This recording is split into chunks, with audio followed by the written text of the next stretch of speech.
책임은 전부 다 저 남편한테 이거 있다 이겁니까? 본인한테는 없다 이거예요? 무슨 책임이요? 무슨 책임이요?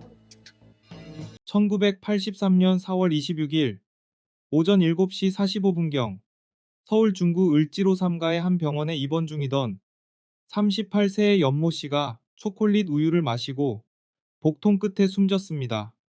우유를 건넨 여성은 환자에 대한 정보도 없이 병원을 찾아와 우유를 전달한 것으로 보였는데요. 경찰은 이 점에 주목해 불특정 다수를 노린 살인사건으로 보고 수사에 착수했죠. 그런데 더 충격적인 일이 일어납니다. 염 씨가 숨진 4월 26일 오후 병원 화장실에서 앞으로 20명을 더 희생시키겠다는 협박 쪽지가 발견되면서 경찰은 초비상에 돌입합니다. 경찰이고 언론이고 난리가 날 수밖에 없었는데요. 이 사건이 일어나기 한 달여 전에 일어난 사건과 관련이 있습니다.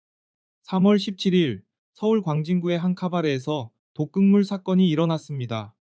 보조 웨이터 신모 씨가 화장실 거울 선반에 놓여있던 요구르트를 보며 누가 나 먹으라고 요구르트를 놓고 갔네 라고 웃으며 마셨다고 합니다.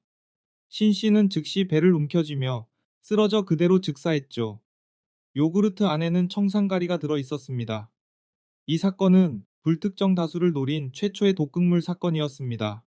동일범의 소행일 수 있기에 언론이며 경찰이며 비상이 걸렸습니다. 사망한 염 씨는 초콜릿 우유를 받은 지 12시간이 지난 후 그 우유를 마셨고 이후 2시간 30분 만에 심한 구토를 하며 숨졌습니다. 해당 우유는 사건 전날인 25일 저녁 7시 30분경 염 씨의 11살 장남이 병원 복도에서 만난 20대 초반의 여성에게 받은 것이었습니다. 장남의 증언에 따르면 이 여성은 장남을 보자마자 꼬마야, 이리 오너라 라고 불렀고 아빠가 입원했니? 엄마가 입원했니? 라고 물었다고 합니다. 장남이 아빠가 입원했다고 대답하자 여성은 바로 너구나 라고 말한 뒤 우유 5개가 담긴 비닐봉지를 건네며 아빠에게 드려라 라고 했습니다. 장남이 아줌마는 누구세요? 라고 묻자 여성은 사고 낸 운전사의 여동생이라며 지금 바쁘다 라고 대답하고는 자리를 떴다고 합니다. 이 진술을 토대로 경찰은 키 160cm 정도의 이 여성의 행적을 쫓기 시작합니다. 염 씨가 숨진 4월 26일 오후 병원 화장실에서 앞으로 20명을 더 희생시키겠다라는 내용의 협박 쪽지가 발견되면서 경찰은 초비상에 돌입했죠. 또한 경찰은 염 씨 독살 사건 이전에도 같은 병원에서 4건의 독살 시도 정황이 있었다는 사실을 밝혀냅니다. 첫 번째 독살 시도는 3월 5일경에 발생했죠. 병원 구내방송에서 낯선 사람이 준 음료를 마시고 구토와 복통을 일으킨 환자가 있으니 주의하라라는 경고방송이 나왔습니다. 두 번째 독살 시도는 4월 14일 오전에 있었습니다. 별관 5층 공동취사장 의자 밑에서 우유 5개가 발견됐는데요. 보호자가 이 우유를 간호사에게 전달했고 간호사가 우유를 뜯자 심한 양 냄새가 나서 모두 버렸다고 합니다. 세 번째 시도는 그 다음 날인 15일 오전에 일어납니다. 같은 장소 싱크대 밑에 유산균 음료에서 부패한 냄새와 함께 농약 냄새가 났죠. 이 역시 간호사가 폐기했습니다. 네 번째 독살 시도는 4월 16일에 일어납니다. 입원 환자 최모 씨의 누나가 병원 식당 직원이라 주장하는 여성에게 전화를 받습니다.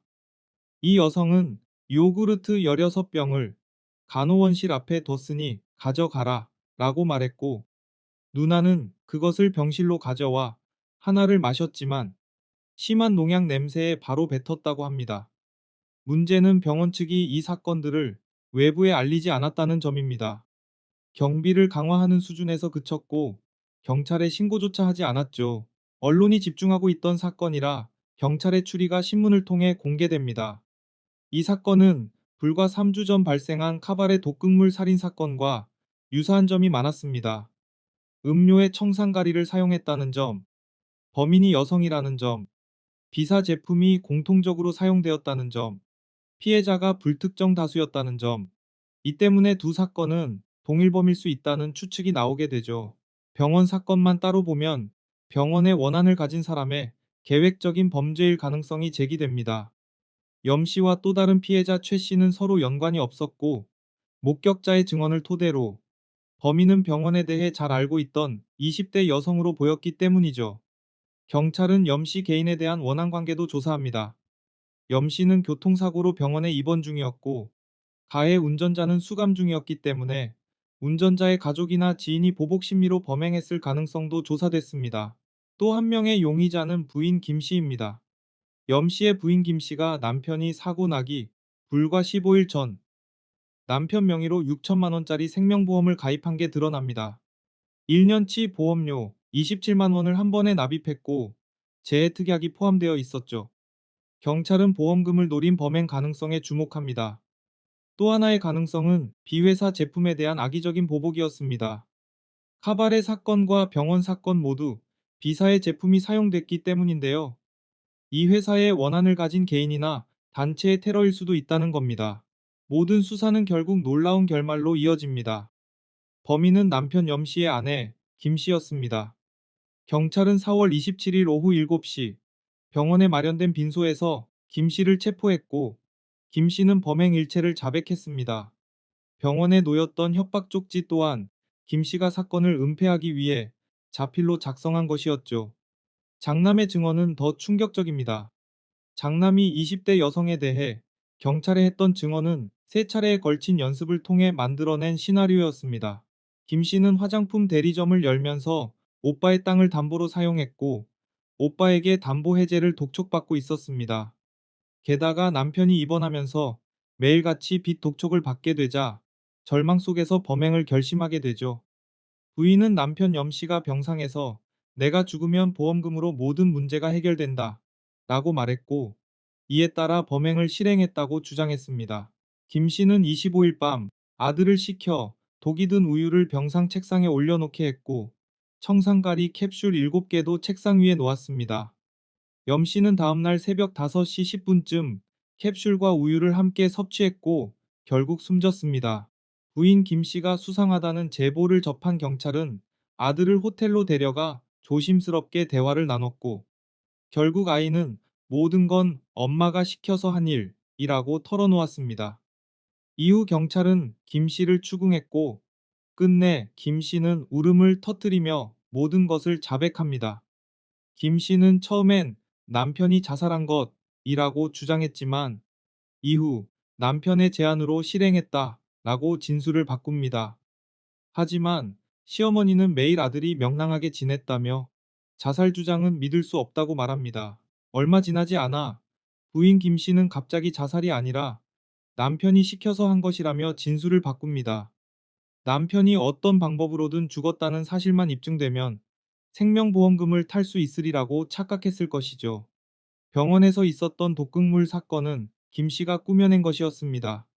남편만 독살되면 범행이 금방 탄로가 나기 때문에 얼마 전에 있었던 카바레 독극물 사건처럼 불특정 다수를 노린 독살로 위장하기 위해 병원 곳곳에 독이 든 음료를 뒀던 것이죠.